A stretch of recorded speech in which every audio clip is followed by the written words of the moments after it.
নমস্কার। আজকে আরেকবার আপনাদের সাথে বলবো অনেক জাতক বা জাতিকাদের জন্মছকে দেখা যায় যে বৃহস্পতি ও রাহু একত্রে রয়েছে।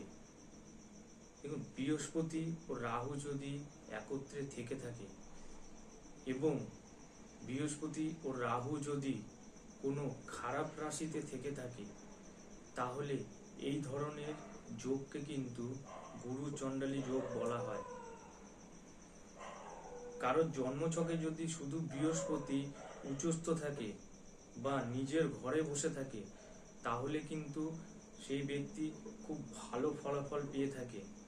কিন্তু সেই জন্মছকেই যদি বৃহস্পতির সাথে রাহু যুক্ত হয় এবং যদি সেই যোগ যদি কোনো রাশিতে, খারাপ রাশিতে যদি বসে থাকে, তাহলে এই ব্যক্তিরা যদি রাজপুত্র হয়ে থাকে, তাহলেও কিন্তু এদেরকে দুঃখ কষ্টের মধ্যে দিয়ে চলতে হয়।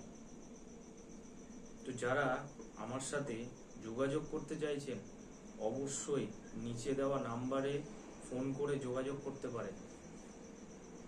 এবং যারা ভিডিওটি ইউটিউবে দেখছেন, অবশ্যই চ্যানেলটিকে সাবস্ক্রাইব করে রাখুন, পাশে থাকা বেল আইকনটি প্রেস করে রাখুন, যাতে পরবর্তী ভিডিও সবার আগে আপনাদের কাছে পৌঁছায়। এবং যারা ফেসবুক থেকে দেখছেন অথবা ফেসবুক পেজ থেকে দেখছেন, তারা পেজটিকে ফলো করে রাখুন।